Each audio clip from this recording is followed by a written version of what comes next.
Well, tonight Brother Shane's going to be looking at a number of passages throughout the evening, and so he hasn't requested any specific reading for the start. So without further ado, I'll invite Brother Shane forward, give his talk, What are the Ingredients for a Better World?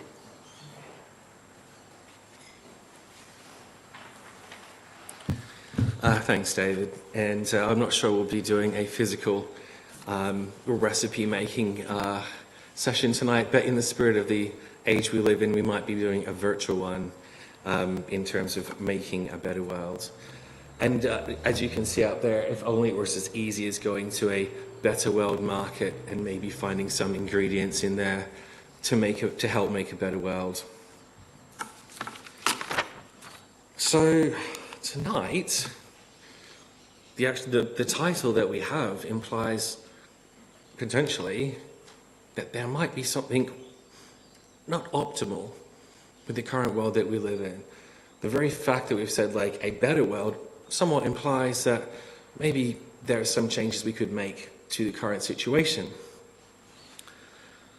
So what I'm going to do is I'm very interested to hear, in your opinion, what do you think some of the things that may not be optimal in our current world, the world that we live in? So anyone? Yep, Dave? Inequality. So inequality, yep. Anything else? Exploitation, yep. Yep. Immorality, yep. Or declining morality, yep. Sorry? War and bloodshed and violence, yep. Oh, sorry. Yeah, Uncle Steve? Disease and poverty, yeah. Okay, cool. So disease and poverty, yes. Anything else? Yep. Less greed. Greed, yep. Yep, absolutely. Godlessness, yep. Pollution, that's a big one, isn't it? Yep. Overpopulation, yes, it's getting that way, isn't it? Okay, so what I've done is, and we've got a lot of the ones that I had thought of, and I sort of divided them into economic and environment issues. So we've got coronavirus and the global pandemic. We've got climate change, threats against the environment, inflation, the increasing cost of living and housing unaffordability, access to affordable quality healthcare, unemployment, poverty and social inequality, which we've talked about, population and immigration control, also mentioned, maintaining social programs, so being able to fund all the programs we'd like to help those in need, and then terrorism. And then I've got more of a moral, personal issues list.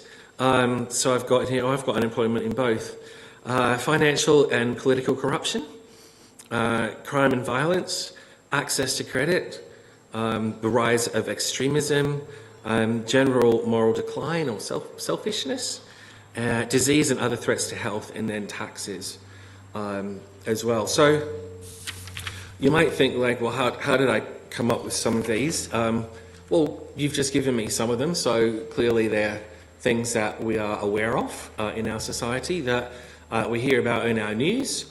And but what I did find incredibly helpful, and predominantly some of the information that we will be looking tonight at, is a report that is called What Worries the World? And it's done by the World Economic Forum in conjunction with Ipsos, who they have a polling section that they run. So this is what we're going to be looking at predominantly tonight, just because it's recent. So I've got the August results, and it just gives a little insight into some of the things that might be worrying the world. Now, before we do this, I just want to go over a few of the things sort of like that are used to support this report, just so we understand when we're looking at the results, we can kind of understand exactly some of the metrics that we use. So we're not going to dwell massively on them, but we will have a quick look and see what some of them are. So the first one, the survey tracks the public opinion on the most important social and political issues across 28 countries, and they've got up to 10 years of information for this. The 28 country global advisor survey was conducted this year, between July 23rd and August the 6th, and about 19,000 poll results were received. Now, in Canada, Israel, Malaysia, and South Africa and Turkey, they had ages from 18 to 74, and in the United States and the 21 other countries, 16 to 74. So just a small age difference there.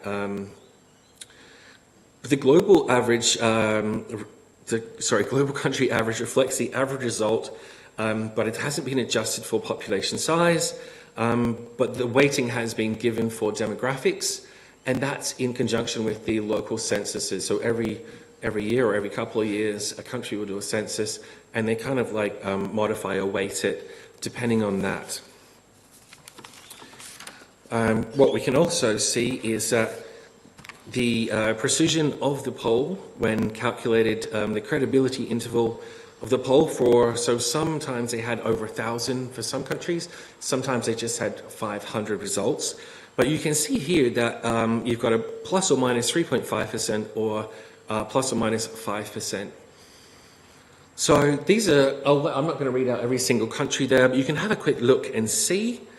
In that first group there are a couple of countries that are what Ipsos has called truly representative.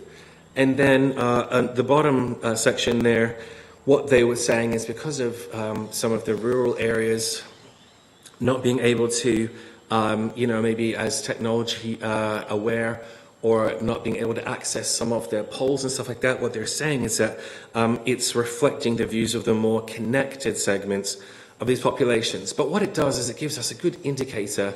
So with those things in mind, let's have a look what the evidence actually tells us. So this is a short-term view here. So what I mean by short-term is this is purely looking at the August results. So what we see here is we see in August, what three of the following topics do you find the most worrying in your country? And we see coronavirus, followed by unemployment, followed by poverty and social inequality, financial political corruption, crime and violence, healthcare, education, taxes, climate change, inflation, immigration, moral decline, threats against the environment, rise of extremism, terrorism, maintaining social programs, access to credit, and then a very small percentage were worried about childhood obesity.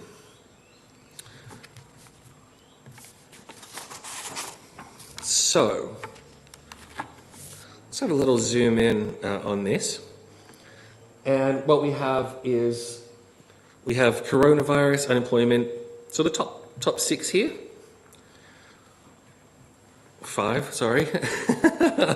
And just the sort of like trend lines going from August 2020 to August 21. So that's just 1 year. And what we can see is that concerns about COVID-19 remain the world's #1 worry. So 37% placing in the top three issues for their country.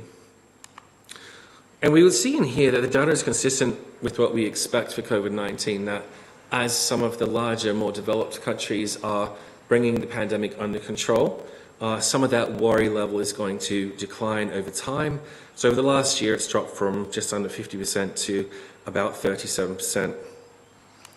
And likewise, you can see the unemployment rate here, the unemployment worry and concern has declined. And what it indicates is that there's a bit of a correlation between the higher level of unemployment during COVID being reduced as well, or people worrying about that coming down as the pandemic gets under control a lot more in some of the developed countries. What I think is interesting is that there's been a very static concern on poverty and social inequality. So that's been consistently in there at around about 1 in 3 people are worried about this, and financial and political corruption. Again, sort of flat line and very static. And then we have just a little bit underneath that, 1 in 4 people consistently worries about crime and violence.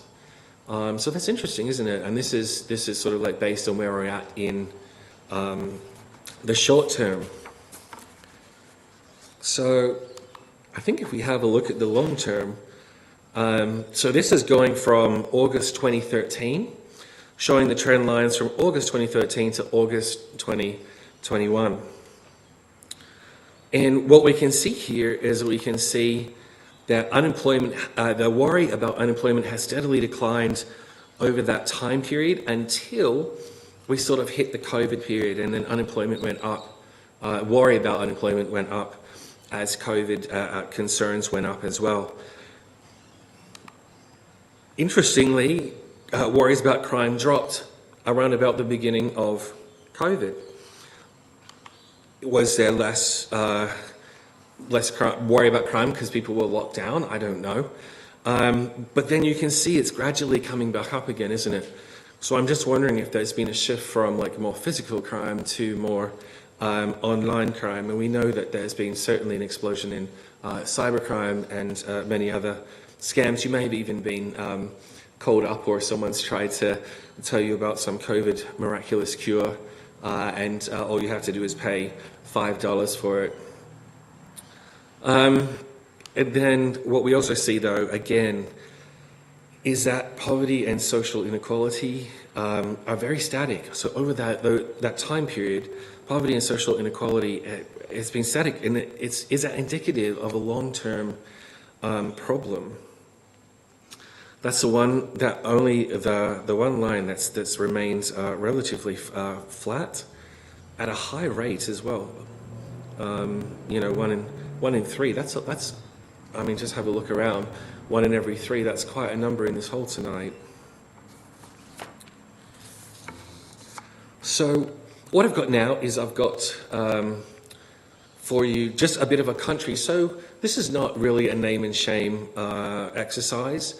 What it's trying to do is just sort of like place the worries in the things that worry Australians in context with some of the worries around the rest of the world.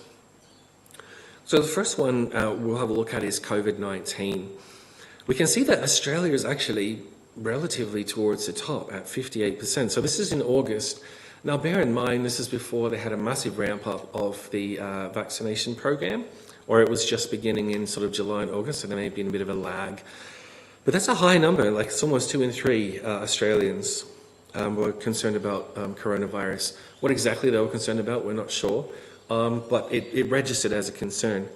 So potentially, like the trend we're seeing in some of the other graphs around COVID, that worry level may come down as, maybe in 2 months' time, once we sort of hit better vaccination rates, that might come down as well. But it's just interesting to see kind of like how our worries and fears here in Australia sort of compare to some of the other countries around the world. So next one we'll have a look at is unemployment. It seems to be a big worry in South Africa and Spain and Italy. Australia, are sort of like 2/3 of the way down. But even in a developing country such as Australia, there is still a concern of nearly 30%, or even maybe close to 1 in 3. People are still worried, and that's interesting, coming from a sort of developed country such as Australia. Potentially, there's a COVID impact there as well. So we might need to sort of to have a look at the true position, strip out the COVID element. But certainly that I found that interesting, that there is a lot of worry still about unemployment, or shall we say full employment or employment opportunities in Australia. So the next one we're going to have a look at is poverty and social inequality. And this is interesting for me as well, because it doesn't seem to worry us a lot in Australia. Although, to be fair, just because we're down the bottom of the list doesn't mean that that's a good number.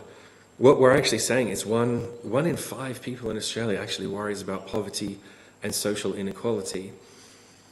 So, as I say, just because we're towards the bottom. What else I thought was interesting is like Germany's in there at about nearly 40%. Germany being one of the largest economies in the EU and considered sort of a manufacturing powerhouse. And I thought that was an interesting result, that they were worried about poverty and social inequality. But again, no reflection or judgment those countries is not a name and shame. These are the results that have come back, and it's just interesting to see how things turn out. So next one, financial and political corruption.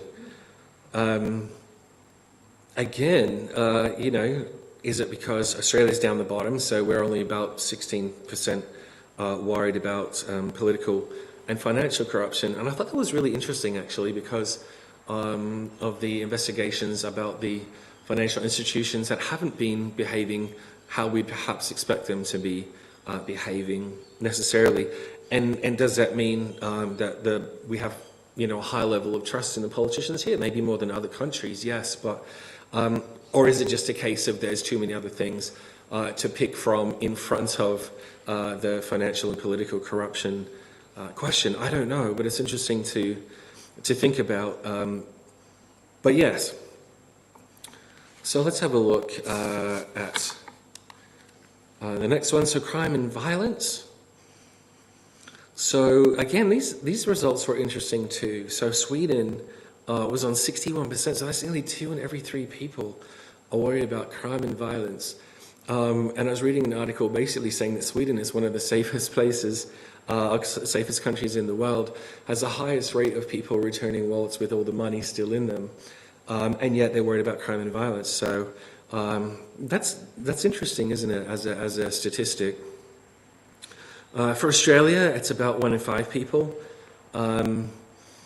which again, in a relatively safe, developed country, does that seem high? To me, it does. But yes, let's have a look at climate change. I think this is very, very topical at the moment as well. Only topical in the sense that, like, in a couple of days' time, they're going to have the Climate Change Conference, or COP26, in Glasgow. So, what better time to sort of think about this? What I find interesting is that Australia was very close towards the top, with 31%. So that's like almost 1 in 3. And you sort of think, is that consistent? Is that reflected in maybe the message that the politicians have, or the politicians will be taking to the climate conference? I know there has been some pressure from other foreign countries that Australia is not doing enough. Potentially, this is a little bit out of step. Not a criticism of political policy at the moment, just an observation. Also, interestingly, Glasgow has been inundated with floods and incredible amounts of rain right around the timing of the climate change conference, and also parts of Wales and also parts of west England. Huge floods at the moment, severe weather warnings all over the place. Is there a bit of irony in that or not? Potentially, but I did think that was interesting reading about that today. What I think also is interesting too, and we'll see this on the next graph that I have, but I'll mention it here. The highest score recorded for climate change was 39% in Australia in February 2020, following the devastating bushfires of 2019 and 2020. But we haven't, what I think this shows is that, that was February 2020, we're well over a year and a bit, and we still feel that climate change is a worry for us. So on this one here, you can see that high there of 39%, and it's actually been the highest in the world since 2016. And see, I do find it's interesting sometimes, isn't it, that it's not really a worry for us until it happens to us or someone close by. But you can see here Australia's percentage just in the last 5 years has actually doubled. Our worry and our concern about climate change has worried us and concerned us by about double.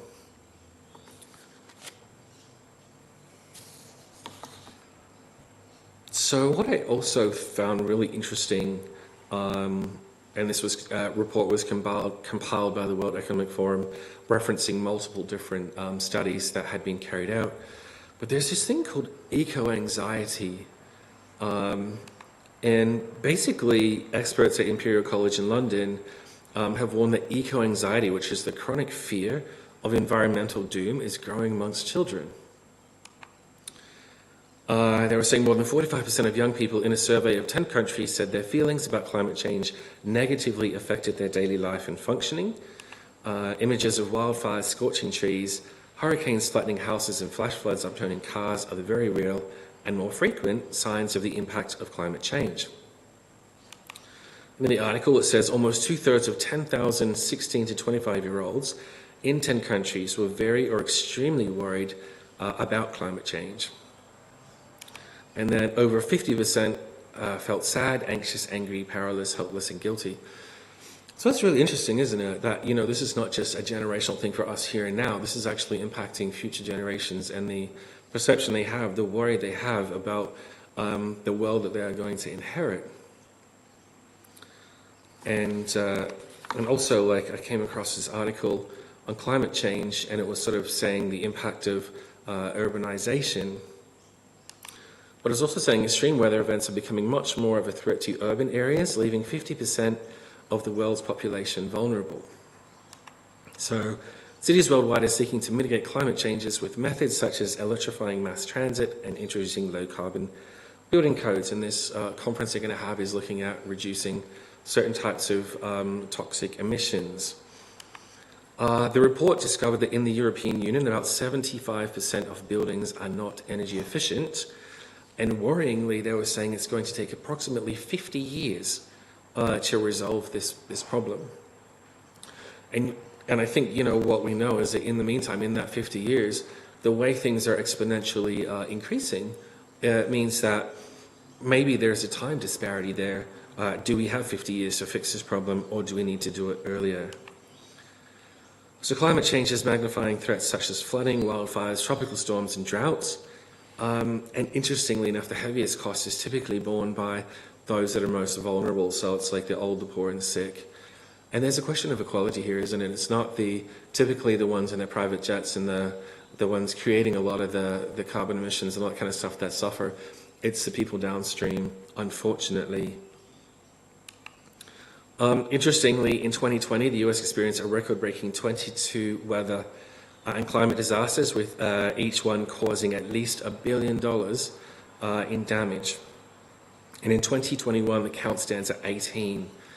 And, I don't mind, if you are not sure about whether climate change exists or not, even if you look at it from a pure economic perspective, can we keep affording these kind of things? At some point, regardless of the cause of these things, one must sort of ask themselves that, can we continue to pay for these types of events? And that's just in one country alone. I'm sure there's statistics for all of the other countries in the world that we see on our news every day that are experiencing all of these crazy kinds of climate change phenomenon. The report went on to say cities produce greater than 70% of global greenhouse gas emissions, and it's from our heating and cooling and powering our vehicles as well. What's interesting is just 25 cities account for 52% of the total urban green gas emissions. That's quite interesting, isn't it? It's good if you look at it from this perspective of, well, to fix it, we only have to concentrate on 25 cities. But it just sort of shows, I think, the disparity in, the countries that have mass populations and need to sort of manage and regulate that a lot more. What the report did point out was there's a growing disparity between the increasing rate, so we were talking about that earlier, the exponential rate at which climate events are happening compared to our ability to currently fix or to future-proof our infrastructure to cope with these types of events.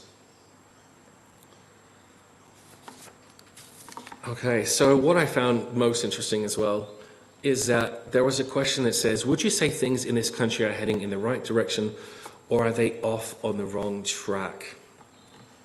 And literally only 3 countries out of that 28 actually said, I think we're going in the right direction. Australia being one of those, 55% saying yes, we're going in the right direction, and 45% saying no, we're going in the wrong direction.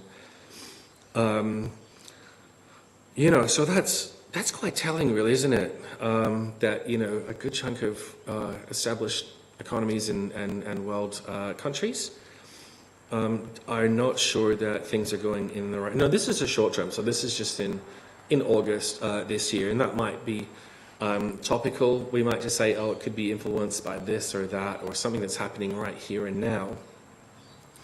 But again, thankfully, the World Economic Forum and Ipsos have been doing these surveys for at least 10 years. And I think this is probably the most interesting one that we've seen tonight. And what it does is it's basically suggesting that those kinds of levels of feelings of whether we're going in the right direction or not have actually been fairly static and fairly persistent since 2013, August 2013. The levels haven't really moved that much. So, as we know, political parties have come and gone in many different countries. So the fact that, the percentages remain fairly static indicates that maybe it's not political policy that's being influenced here. There's just a general feeling amongst people, this is a long-term worldview that it's kind of heading in the wrong direction. And I think what it's fair to do maybe is to assume that all the things we've been looking at are factors that are kind of compiled in people's minds. These are the things they think about when they sort of think, is the world going in the right direction? Is my country going in the right direction? And I think if this is what it means, because otherwise, I don't think politicians purposely, or some at least don't, despite their best efforts to bring in policies to help and stuff like this, we're still not quite convinced deep down that they're in any more control. It also implies that the society and the planet are declining rather than improving. So I don't look at these things to depress people or upset people. What it does is, I think, is it highlights to us that we live in a time that to answer the original part of the question, we're sort of saying, what are the ingredients for a better world? It implies that there's something wrong, and I think what we've done here is just illustrated some of the areas that potentially are not at their optimal. So, let's get on to having to think about what it is, and I would love some suggestions from the audience as well. What do we think might be some ingredients for a better world?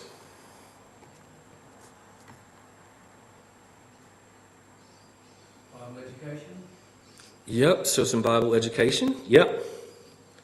Governments that aren't corrupt. An incorrupt or uncorrupt government, 100%. Yep.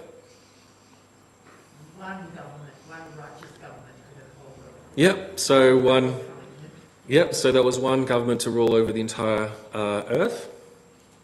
Equitable distribution of resources. Yep. So equitable distribution of resourcing.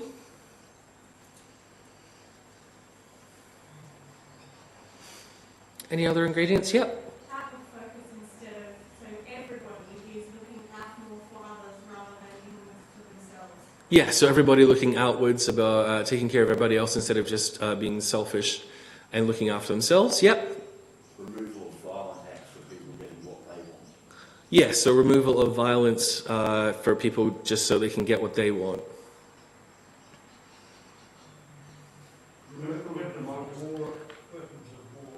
Yep.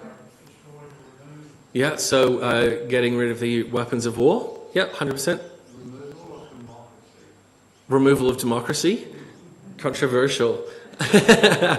Okay, yeah. Do you want to explain a little bit more? Yep. Yes. Yep. So we're talking about one ruler benevolently ruling for everybody. Yep. Perfect. Anything else? Yep. Yeah, so removal of suffering and disease. Re-education in true values. Yep, so a re-education, we might say like a moral reconstruction. Yeah, based on belief in God. Based on a belief in God, yep. Yep. Return of Christ back to the earth. Return of Christ back to the earth, yep. That's where we're going with this, aren't we? Yep. The readjustment of the capitalist principles or the Yeah, so a revamp of economic principles, like not going after profit and money and that kind of thing, rewiring our minds to see more value in just finance. Yep. Re-education about racism and nationalism. Yes. So re-education about racism and nationalism, very important. So we're talking inclusivity here, aren't we? Yep. Less greed. Less greed. Yep. 100%. Yep. Underpinning families. Sorry, what was that? Underpinning of family structure. Yeah. Okay. So underpinning family values. Yep. Joy. Joy. Okay. Yep. So promoting joy. Okay. Yep. Good. Peace. Peace. Yep. Yep. Rural economy. A rural economy. Yep. So back to farming and a little bit that's to do with taking care of the earth as well, really, isn't it? Consumerism. Less consumerism. Yeah. So only making sure we take what we need rather than stockpiling and wasting. Yep. Well, that's very. I'm glad I heard all those things. Really, really. That sounds like a really positive place to live. And what I've done is I've put in a few desired ingredients, and I've got some references here. But I'm also keen to hear some other references as well. That being Christians, our faith suggests that we believe that the Bible has a lot of the answers to these problems, these worries and these concerns. And I've divided it into like a healthy mind and body, so there's no pandemics or other life-threatening diseases and illnesses. Education and employment, so enough work for everybody. Financial equity, so enough money for everyone. If we're in a subsistence economy, we won't really need to worry too much about money. Peace and safety, no crime or violence, and harmony with nature. Everyone will get along in harmony. So food stability, enough food for everybody. Political stability and equitable rule. We heard that a fair bit, didn't we? So there's no corruption and equal justice for all. And then environmental stewardship. Respecting and nurturing the environment, taking care of what God has given us to look after. So, does anyone have any verses? Or would people like to look up some of these verses just to see what they say? Or does anyone happen to know what they say just by looking at them? I mean, all right, I'll start. Okay, I can start people off. So, what I've got now is a solution. Now, what are some of the things that we can do in the here and now that can be helpful for a better world, contributing to a better world? And then what I've got is some Kingdom Age quotes as well, and sometimes both of them apply to both now and in the Kingdom Age, and then some apply just to the Kingdom Age as well.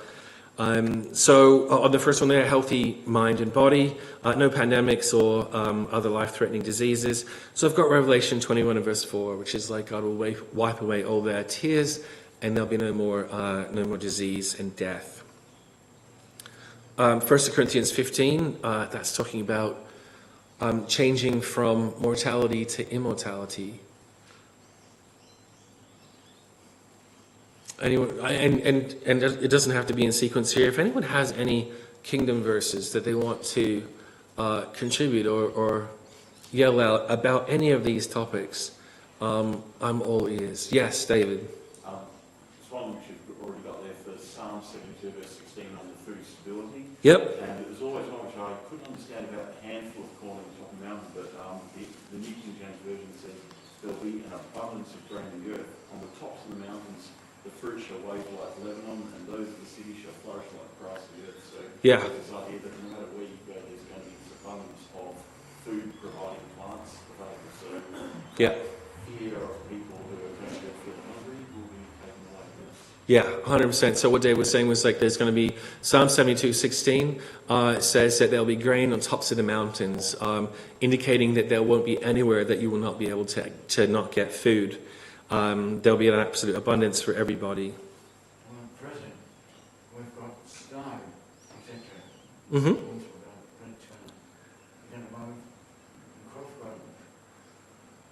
Yep. Yeah. Good. So Isaiah 26 verse 3, "I will keep him in perfect peace, whose mind is stayed on me because he trusted in me," and that's the healthy mind and the inner peace which we get from a belief and a trust in God. Yep. 100%. So, sorry, what verse was that? So Isaiah 26 verse 3. Isaiah 26 verse 3 for those that are listening in. I have one that I think of now that is also very applicable in the kingdom is, "Be still and know that I am God." So when the nations acknowledge God as the ruler, that will cover all those things. Yep, 100%. So, comment was, there's a lovely quote, "Be still and know that I am God." Psalm 46. Psalm 46, yeah, perfect.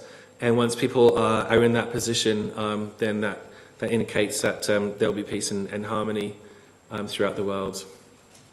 Zechariah 14 verse 9. Yep, Zechariah 14 verse 9, yep. He will be king over all the earth. On that day the Lord will be one, and his name one. Yep. He says one forever and ever. Yep, so the Lord's going to be king over all the earth, and we'll have the one ruler that we were talking about before. Yep. It's up there. It is up there, yes, you're right. Yep. So that's excellent. We agree. So does anyone know Isaiah 40:31 in the healthy body and mind in the kingdom? Maybe mounting up with wings as eagles and running and not being weary. Yep.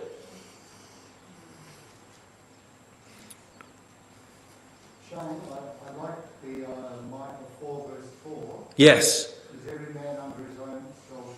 Well, I think it means to sit Yes. under his own vine and fig tree. It's a figure of, it was the figure used to describe somebody who was contemplating the law of God. As with Nathaniel in John chapter 1 verse 48.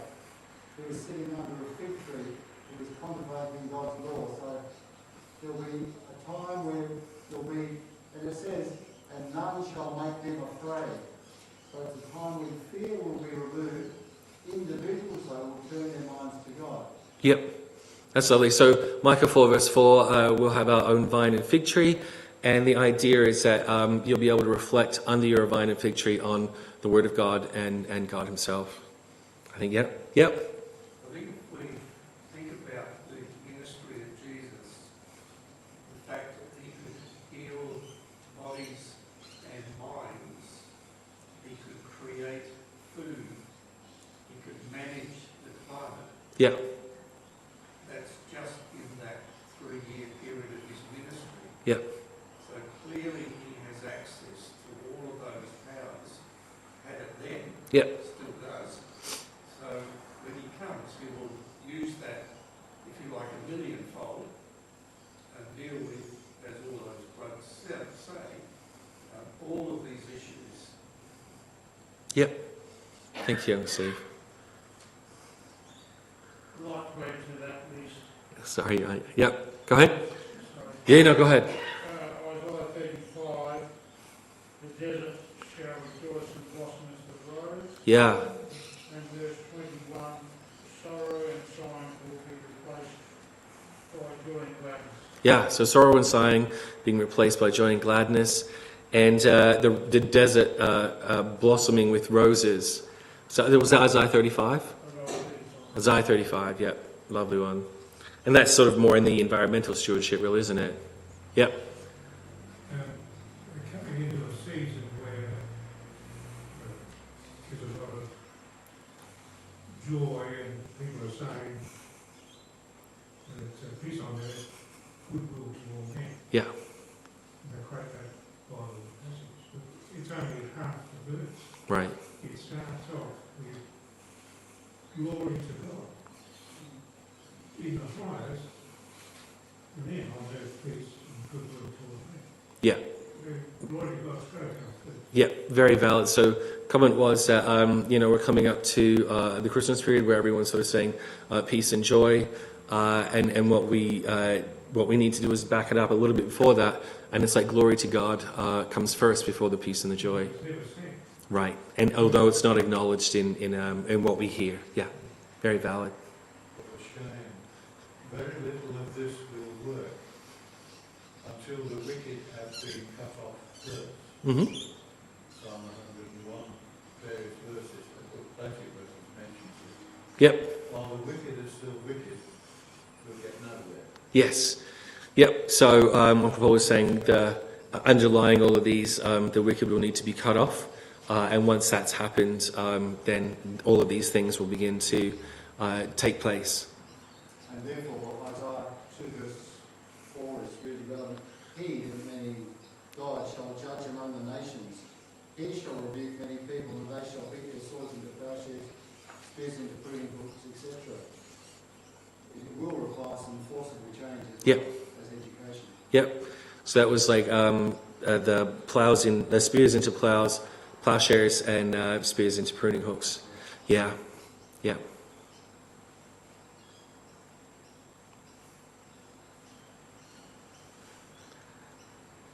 Yep. I like Isaiah 32 that says, "Behold, a king will reign in righteousness, and princes will rule in justice. Each will be like a hiding place from the wind and a shelter from the storm."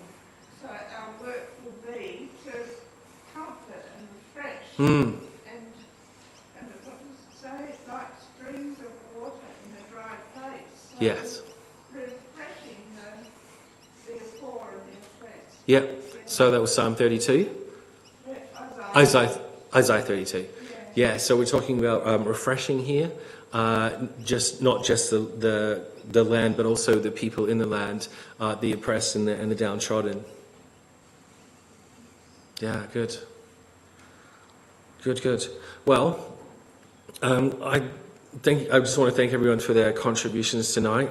And I think the nice thing about this is that as we read through the Bible in our own time, we can come across more verses that we can add to the ones that we already have. And I think from what the Bible has described, from what we've all been talking about tonight, it sounds like a lot of the worries and a lot of the concerns that we looked at in the first part of tonight's talk can actually be solved. With that knowledge, we are blessed in the sense that maybe some of our worry is less because there is solution. So what I would say is, like, with our privileged knowledge, what a lovely thing it would be to share that with other people who are desperately worried and who are desperately in need of some good news.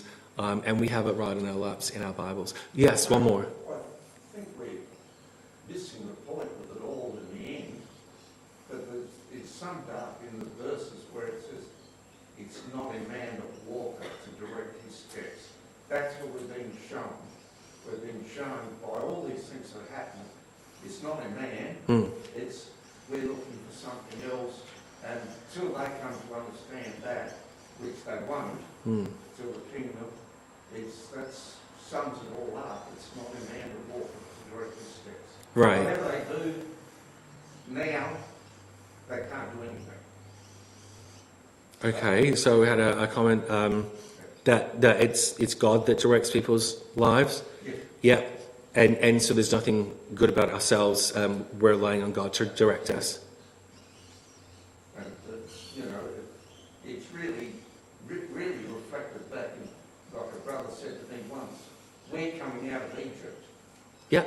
So here we are before Pharaoh, and the world that turned into blood, all the world could do, the magicians and all the world, they could only turn the water that was in the palace into blood as well, but they can't turn it back. So man, whatever he does, he can't turn it back.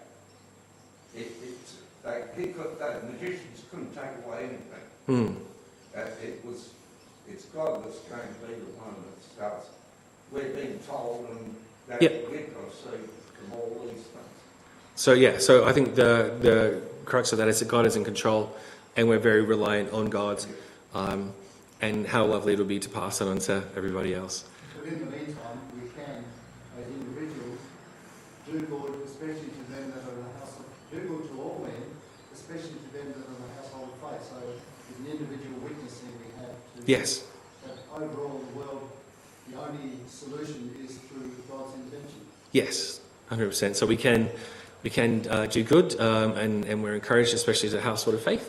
But we also realise that ultimately it will be God and His will that will prevail. These are very valid points, Shane. Sort of a lot of the verses coming out of people's heads tonight sort of indicated that we do have a wonderful picture. Eye has not seen or ear heard of the wonderful things which God has in store for those who love Him. And with that knowledge, as you say, we do have that solution now. We have the responsibility to share that with others, but not only in our sort of global side of things, but by our demeanour and by our example to those in the workforce, our neighbours, all those sorts of things. We've got a very powerful thing with the positive news that we've got now to influence other people for the later time when the kingdom does come. So very important to share that. Yes. So a comment was like, I have not seen nor yet heard of the things that God has stored for us. And we do have a lovely privilege in knowing some of these things. And we can share that with those that we come in contact with today. Awesome. Thanks everyone for your comments. I really do appreciate it. I felt encouraged and uplifted. And I look forward to chatting to you afterwards about your ideas as well. So thank you.